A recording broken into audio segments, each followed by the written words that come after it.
목포시의회가 시정질문을 통해 시정 전반에 대한 지적사항을 꼬집었습니다. 낭만버스 부실 운영 문제와 사막도 호텔 부지 적정성에 대한 지적이 이어졌습니다. LG엘로비전이 민선 7기 3주년을 맞아 자치단체별 성과와 과제를 살펴봤습니다. 송기근 고흥군수는 남은 1년을 수학의 시기로 만들겠다는 포부를 밝혔습니다. 김영록 전남도지사가 강진을 체류형 관광지로 만들겠다고 밝혔습니다. 도민과의 대화에서 사업을 적극 지원하겠다는 입장을 드러냈습니다. 전남 지역 천원 여객선이 하반기부터 본격적으로 운영됩니다. 생활구간 항로 932곳, 섬 주민들에게 적용될 예정입니다.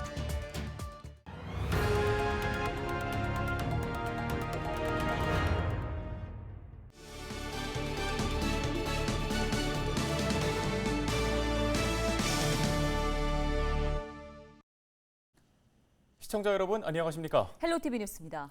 LG엘로비전에서는 민선 7기 3주년을 맞아 지역 자치단체장을 초대해 그동안의 성과 또 앞으로의 계획을 들어보고 있습니다. 미래비전 130 플랜을 목표로 군정을 이끌고 있는 송기근 고흥군수는 남은 1년을 수학의 시기로 만들겠다는 구상입니다. 김신혜 기자입니다.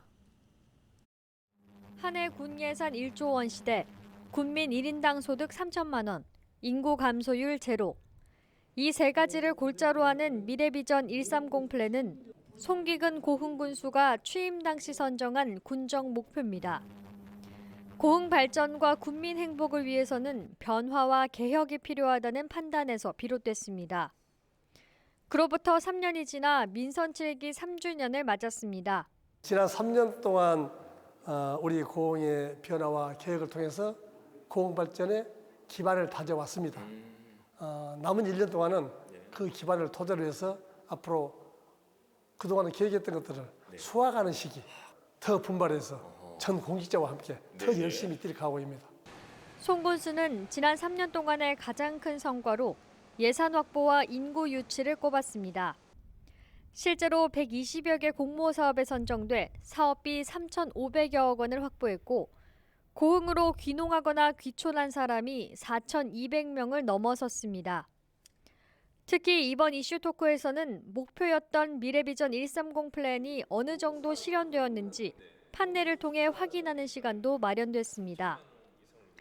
주요 성과를 토대로 한 달성률과 핵심 키워드를 살펴본 결과 100% 목표 달성이 임박한 것으로 기대를 모으고 있습니다. 극복해야 할 과제로는 낮은 청렴도가 꼽혔습니다. 고흥군은 국민권익위원회의 청렴도 종합평가에서 3년 연속 최하위 등급인 5등급을 받았습니다. 군정 혁신이라는 갓단지 조직을 만들었습니다. 안타깝게도 작년까지 청렴도 결과가 별로 좋지 않습니다. 그래서 제가 금년에 계속 더 노력을 해서 하여튼 금년에는 청렴도를 최대한 높이자. 미래비전 130 플랜의 완성을 위해 남은 1년 동안 열매를 맺어보겠다는 고흥군. 송기근 고흥군수가 출연하는 민선 7기 3주년 특집 이슈 토크는 오는 6월 25일 오후 7시 채널 25번에서 방송됩니다. 헬로티비 뉴스 김신혜입니다. 다음 소식입니다. 김영록 전남도지사가 강진군을 체류형 관광지로 만들 수 있게 지원하겠다고 밝혔습니다. 네, 코로나19로 인해 연기됐던 도민과의 대화에서 강진군의 관광산업 활성화를 위한 사업도 적극적으로 돕겠다고 강조했습니다. 보도에 박종호 기자입니다. 지난해 발생한 코로나19 상황에도 소규모 관광 정책에 성공한 강진군. 강진에서 일주일 살기 프로그램이 인기를 얻으면서 대표 관광지로 발돋움하고 있습니다. 전라남도는 강진의 관광산업 활성화를 위해 가우도 관광단지 조성 사업과 전라 병영성 보수정비 사업을 앞당겨 완료하겠다고 밝혔습니다. 사업비 220억 원을 투입해 복원하고 있는 병영성 건물과 체험장 건립 등이 정비됩니다. 또 유물 발굴 체험 프로그램과 식도락 체험 콘텐츠 등 사업이 오는 2023년까지 추진됩니다. 코로나 상황 때문에 오랜만에 뵙게 되어서 정말 뜻깊게 생각하고 더 반가운 것 같습니다. 화상 정약용 선생님의 청렴정신, 애민정신이 이렇게 함께하기 때문에 청년 정신의 청년 교육의 1번지다 이렇게 이야기할 수 있겠습니다. 최근 강진에서 열린 도민과의 대화에서 지역민들은 사회적 거리두기 단계 조정권 부여와 전남 인재개발원 현장 교육 코스 제공을 요청했습니다. 또 수건 사업 가운데 하나인 까치내제 터널 공사의 빠른 완공과 농산어촌 유학 프로그램 운영 등에 대한 지원이 제시됐습니다. 강진군은 도시계획도로 개설 사업비 지원을 건의했습니다. 도정 목표와 역점 시책들이 가시적인 성과로 실현될 수 있도록 도정이 곧 군정이고 군정이 곧 도정이라는 생각으로 강진 군정을 힘차게 이끌어 가겠습니다. 전라남도는 강진 지역에 안정적인 농업용수가 공급될 수 있도록 배수 개선 사업 132억 원을 확보하고 농업 기반 시설 현대화를 약속했습니다. 김영록 도지사의 약속대로 강진군이 서남권을 대표하는 관광지로 자리 잡을 수 있을지 기대가 모아지고 있습니다. 헬로티비 뉴스 박종호입니다. 고흥군이 민선 7기 3주년을 맞아 현안 사업 추진 상황 보고회를 열었습니다. 이번 보고회는 남은 임기 1년을 앞두고 뚜렷한 성과를 내기 위해 마련된 것으로 현안 사업 62개에 대한 추진 상황을 점검하고 부진한 사업의 문제점과 대책이 논의됐습니다. 점검 대상에 오른 주요 사업에는 어촌뉴딜 300사업과 축산분뇨 공동자원화 시설, 고흥군립 하늘공원 조성, 청렴도 향상 방안 등이 꼽혔습니다. 김영록 전라남도지사가 정부가 검토하는 2차 추가 경정 예산에 전 국민을 대상으로 한 재난지원금이 포함되도록 적극적으로 건의해야겠다는 뜻을 전했습니다. 김 지사는 22일 열린 실국장 정책회의에서 정부가 경기 회복 뒷받침과 소상공인 지원 등을 위해 2차 추경안 검토 작업을 진행하고 있어 정책이 결정되기 전 준비 단계에서 건의해야 한다며 이같이 밝혔습니다. 특히 일부 시군구에서 자체적으로 재난지원금을 지급하면서 다른 지역 주민들은 상대적 박탈감을 느꼈다며 열악한 지방 재정을 고려해 전액 국비로 지급하되 소상공인을 위한 별도의 맞춤형 지원도 있어야 한다고 강조했습니다.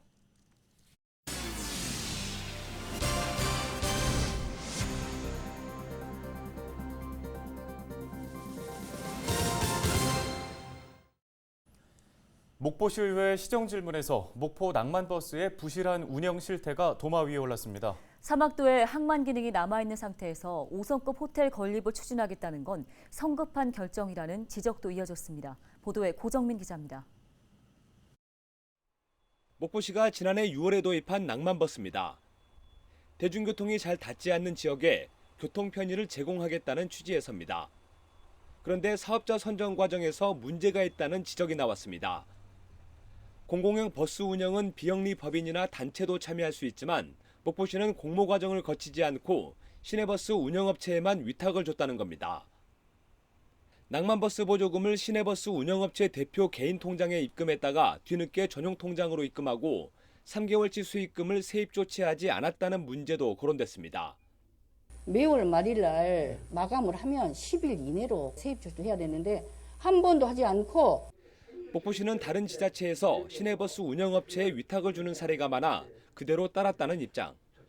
세입 조치가 누락된 건 직원들의 실수였을 뿐 다른 의도는 없었다고 해명했습니다. 우리 세입 조치를 해줘야 되는데 그 조치를 않고 그냥 입금만 확인하고 그러니까 들어왔죠 실로는. 그런데 그걸 세입 조치를 못했다는 부분인데 그건 아까 말한 우리 담당자의 좀 이렇게 약간 착오로 인해서. 최근 찬반 논란이 뜨거운 사막도 5성급 호텔 민간 자본 유치 계획을 놓고도 부지의 적정성이 문제점으로 떠올랐습니다. 해운업체가 사막도 일대 항만을 쓰겠다는 국가와 맺은 계약이 2030년까지 유효하다는 겁니다. 결국 부지도 확보하지 못한 상황에서 호텔 건설에 뛰어들 민간 사업자부터 공모하는 건 앞뒤가 맞지 않다는 주장이 나왔습니다. 그 석탄부두는 연안항으로서 항만 기능을 가지고 있어요. 아직까지.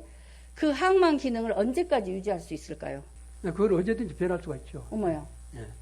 그것은 예를 들어서 해수부하고 시하고 협의를 해서 예. 이 그 부지를 어떻게 활용하겠다라고 하면은 이용을 하는 해운사는요.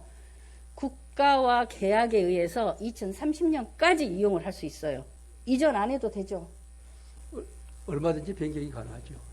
목포시는 부두 이전 계획이 있는 만큼 해운업체와 중앙정부를 상대로 협의 과정을 거쳐 부지 확보에 나서겠다고 밝혔습니다. 그거 우리 활용 계획이 수립되면은 바로 이전하는 걸로 그렇게 된 걸로 알고 있습니다. 아하. 그 공문 있어요? 그 해운사들이 그렇게 합의한 공문 있냐고요? 자, 공문까지는 확인을 못했는데 그렇게 알고 있습니다. 시내버스 휴업 사태와 사막도 호텔 유치 찬반, 소각장 건립 문제처럼 각종 현안이 산적한 목포. 그러나 목포시의회는 단 3명의 시의원만 시정 질의를 하는 데 그쳐 견제 기능이 약화될까 우려됩니다. 헬로티비 뉴스 고정민입니다. 목포시의회가 시내버스 휴업 관련 대책특별위원회 운영 기간을 연장하기로 결정했습니다. 특별위원회는 지난달 17일부터 전문가 초청 간담회를 갖고 시내버스 운영 우수 사례도 견학했지만 다음 달로 예정된 운영 만료 시기까지 뚜렷한 대안을 내놓기 어려워 연장이 필요하다고 밝혔습니다. 목포시의회는 오는 10월 말까지 특별위원회 활동 기간을 연장하기로 의결하고 시내버스의 공공성을 확보할 수 있는 방안이 나올 수 있도록 적극적으로 지원하기로 결정했습니다. 22일 저녁 광양에서는 우박 피해가 잇따랐습니다. 광양시는 22일 저녁 7시부터 옥룡면과 진상면, 진월면 일부 지역에 1cm 크기의 우박이 떨어졌다고 밝혔습니다. 우박은 20분 동안 쏟아졌고 채소와 과수, 낙엽 등 약 10헥타르 정도가 피해를 입었습니다. 광양시는 정밀 조사를 벌여 정확한 피해 현황을 파악 중입니다. 전라남도가 올 하반기부터 천원 여객선 운항을 시작합니다. 대상은 목포에서 장산도, 여수에서 백야도, 완도에서 청산도 등 100km 1시간 이내에 육지에서 닿을 수 있는 생활구간 항로 932곳입니다. 도는 한 해에 필요한 예산 23억 6,200만 원 중 반년치인 11억 8천만 원을 확보한 상황입니다. 해운업체의 매표 전산 체계가 갖춰지는 대로 빠르면 7월 말, 늦어도 8월 초에는 실제로 적용될 것으로 보입니다. 도는 천원 여객선 시행으로 섬 48곳의 주민 16,958명이 혜택을 누릴 수 있을 것으로 기대하고 있습니다. 전라남도는 하반기 시행 예정인 932곳 외에도 나머지 388곳에 대해서도 재원 상황을 고려해 단계적으로 확대한다는 예정입니다. 코로나19의 영향으로 전남 지역 서비스업 종사자 10명 중 3명 이상이 소득이 줄어든 것으로 조사됐습니다. 전남 노동권익센터가 발표한 전남 지역 최저임금 모니터링 결과 음식업과 카페, 편의점, 주유소 등 서비스업 종사자 226명 중 35.8%가 소득이 감소했다고 답변했습니다. 이 중 50% 이상 감소는 5.7%, 30% 이상 감소가 19%, 10% 이상 감소는 11.1%로 나타났습니다. 소득 감소의 이유로는 근무 시간 단축이 15%로 가장 많았고 10.2%가 감원, 4%는 복지수당 축소 등을 이유로 들었습니다. 코로나19 위기 극복을 위해선 고용 보장이 필요하다는 의견이 36.7%로 가장 높게 나타났으며 신규 일자리 창출이 17.4%, 긴급 재난지원금 지원 연장과 일자리 안정자금 확대가 13.8%로 그 뒤를 이었습니다. 한편 최저임금 준수 여부는 81.4%가 최저임금을 받았다고 답변했습니다. 국산김치 자율 표시제에 동참하는 전남 지역 음식점이 전국에서 가장 많은 것으로 조사됐습니다. 국산김치 자율 표시제는 국산김치 자율 표시위원회가 100% 국산 재료로 만든 김치를 생산업체로부터 공급받거나 직접 만들어서 사용하는 음식점 등을 인증하는 제도인데요. 지난 16일 기준 국산김치 자율 표시제 참가를 신청한 전국 2,170곳 중에 전남이 전체 85%인 1,862곳에 달하고 있습니다. 전남 자체 목표인 5,000곳의 37% 수준입니다. 전라남도는 국산김치 사용 인증업체 표시제와 연계해 국산김치 할인 행사와 자율 표시 지정업소 이용하기 이벤트, 또 국산김치 소비 촉진 캠페인 등 다양한 소비 촉진 대책을 이어갈 방침입니다. 목포시체육회가 관선체제를 청산하고 법인화를 마친 뒤 공식 출범했습니다. 목포시체육회는 비영리 법인 설립 등기와 임의단체에서 특수법인으로 바꾸는 절차를 마치고 공식 출범을 알렸습니다. 송진호 목포시체육회장은 출범식에서 더 많은 시민들이 체육 복지 혜택을 받을 수 있도록 노력하겠다고 밝혔습니다. 헬로티비 뉴스, 오늘 저희가 준비한 소식은 여기까지입니다. 네, 시청해주신 여러분 고맙습니다.